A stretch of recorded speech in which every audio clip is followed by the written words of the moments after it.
Skydive. In the past, we've done different changes, different ways. This year, we decided to have Dustin talk about Canopy and landing. For those of you who do not know Dustin Renz, he is a CSPA SSE. He's a coach too. He's recently joined the CSPA CWC, the Coaching Working Committee. So we're really excited to have Dustin presenting. Dustin, you should be able to unmute yourself because I have you as a co-host. All right. Excellent. Let me Table's all just yours, Dustin. give me 1 second here.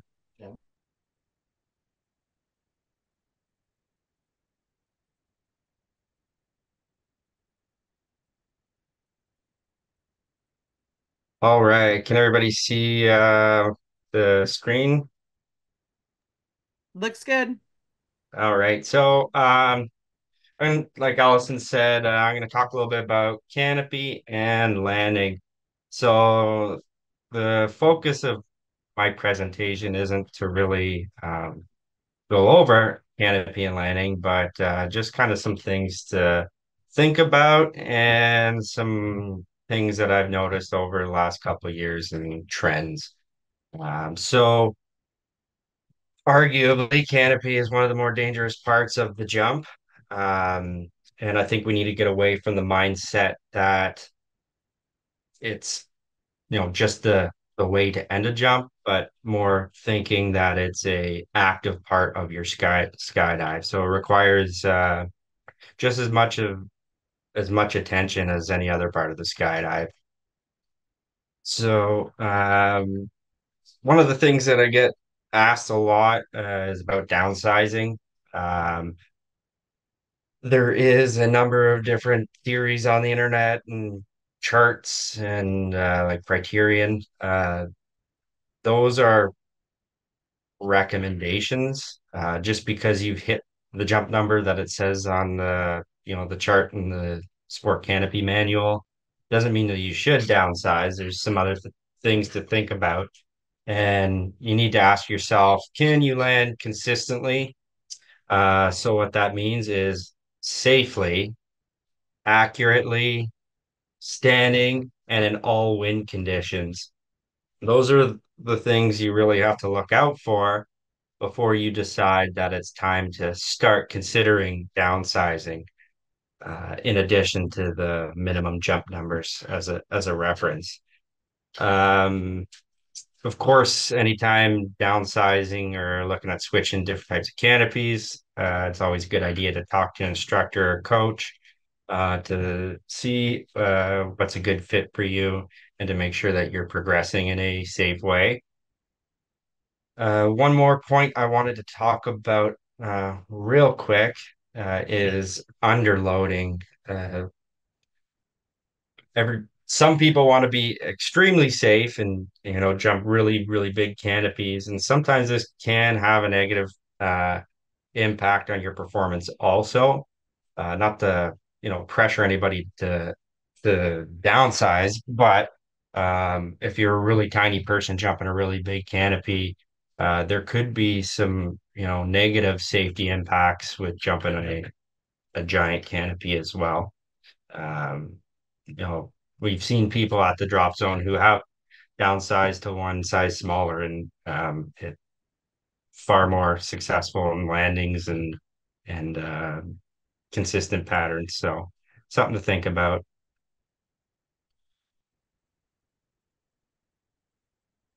All right, so I want to talk about canopy avoidance. There's actually a really good article that just came out on Skydive Mag about canopy avoidance. I'll put the link up after if anybody wants to take a read of it. I think it was a Dan BC article.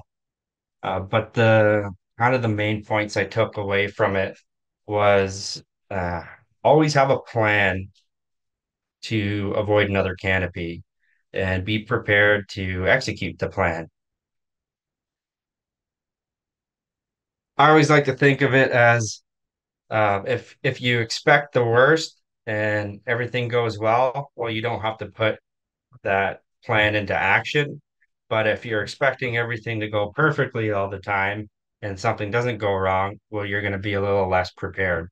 So always expect that something bad's going to happen on every skydive. So that way you're more prepared for it. Assume that others can't see you. Um, this is a big factor in canopy collisions is not that you're not looking around, but if you just assume that there's other people in the sky that can't see you, then it'll make you safer in your pattern, kind of just like driving a car. So if you fly predictably at all times, others can anticipate what you're doing, and it'll make less likely of having a canopy collision.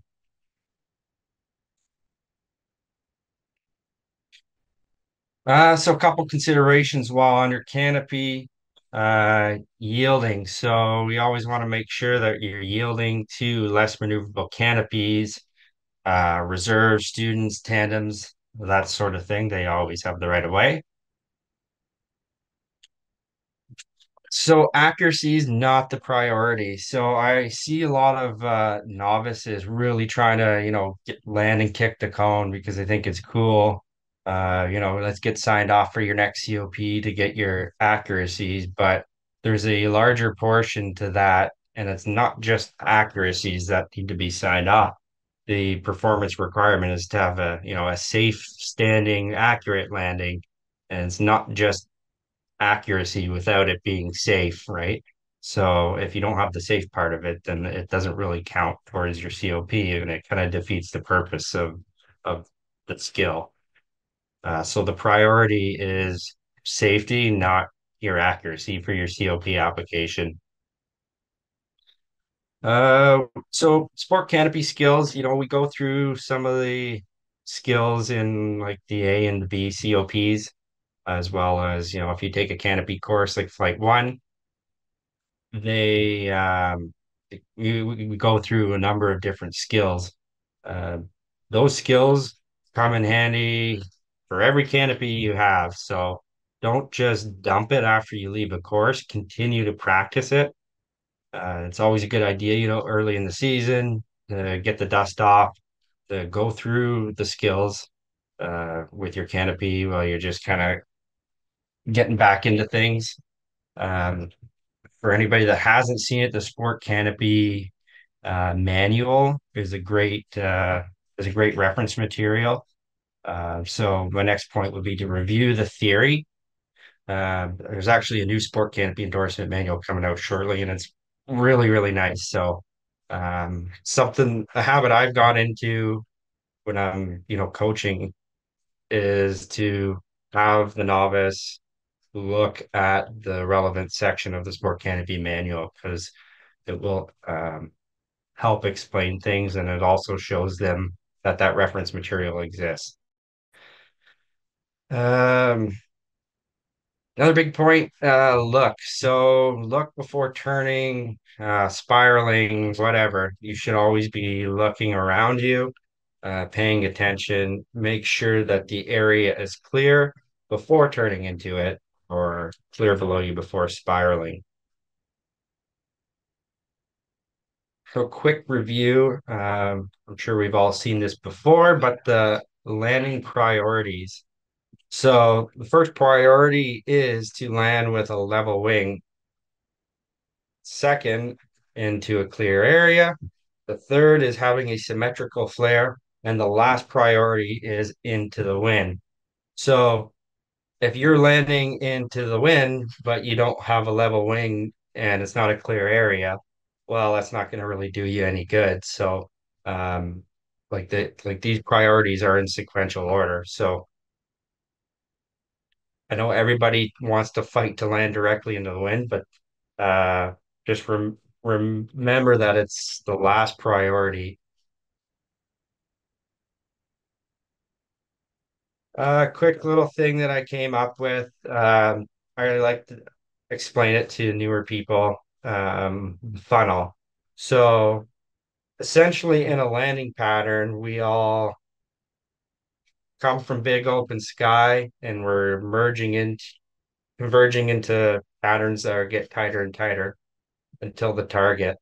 Now, this is obviously an exaggerated concept of a landing pattern, but the point is people typically tend to become more and more focused as they get closer to the pattern or as they get closer to the target in an effort to try to hit the target. But really, the closer you get to the target, you should be paying more and more attention to everything around you because you're more likely to have other canopies closer to you the closer you are to the target. Not that you shouldn't pay attention the whole time, but just kind of a different way of thinking about approaching your target.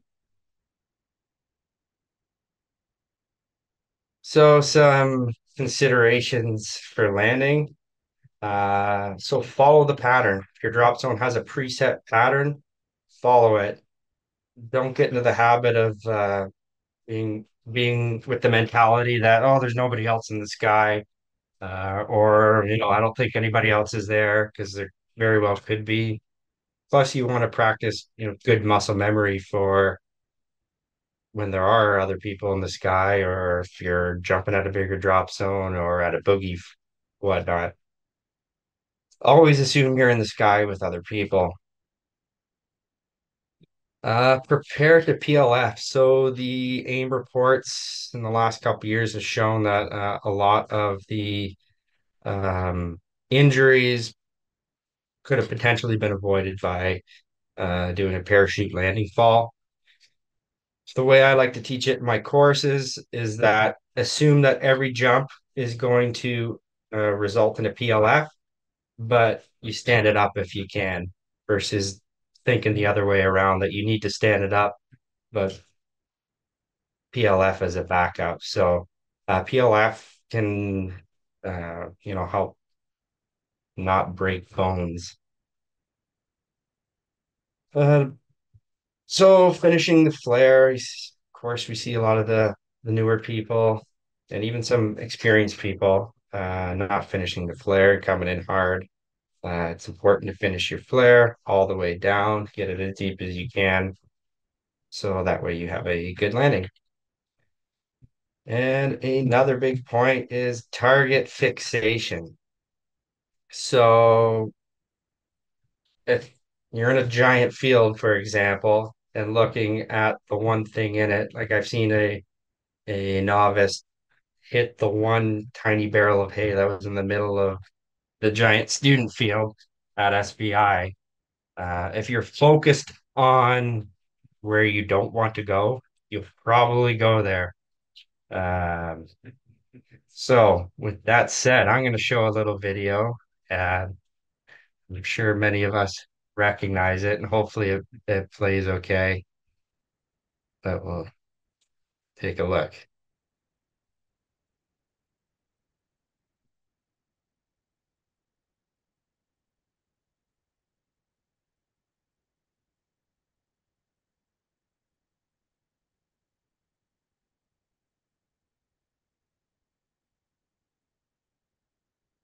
Right.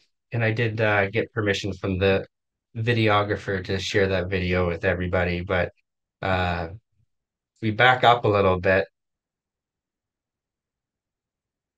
Sure, it's a tighter field, tons of different outs though.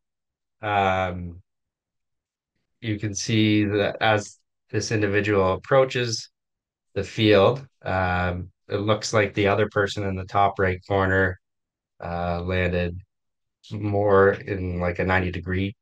So this jumper's approach.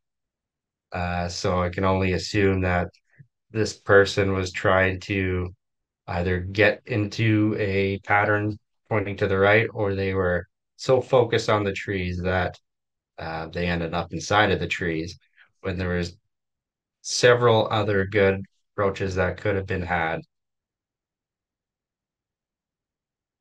like in between the trees, for example. So look at where you want to go. Of course, you want to pay attention to the hazards that surround you. Don't lose sight of the hazards, but look at where you want to go. So the key takeaways from my presentation that I kind of want to focus on is make sure you're paying attention. observe the things that are going around you, anticipate what's going to happen, anticipate where the canopy in front of you is going to steer, that sort of thing. It's kind of like driving a car where you look ahead and then try to figure out what people are doing, and being cautious while you're doing it. And the same goes for you. Assume that other people are watching you and be predictable with how you fly, with how you jump, and that sort of thing. Um,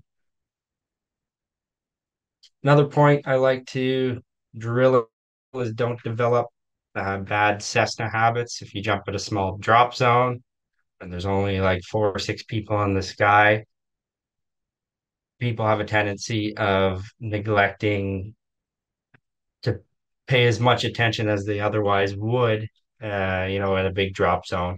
Uh, and it's also goes for like the instructors and coaches try to assume that the second that your jumper leaves, that they're going to go down to Skydive, Arizona or whatever, and have to jump with a whole bunch of other people. So um, try to avoid those bad habits and try to avoid teaching those bad habits.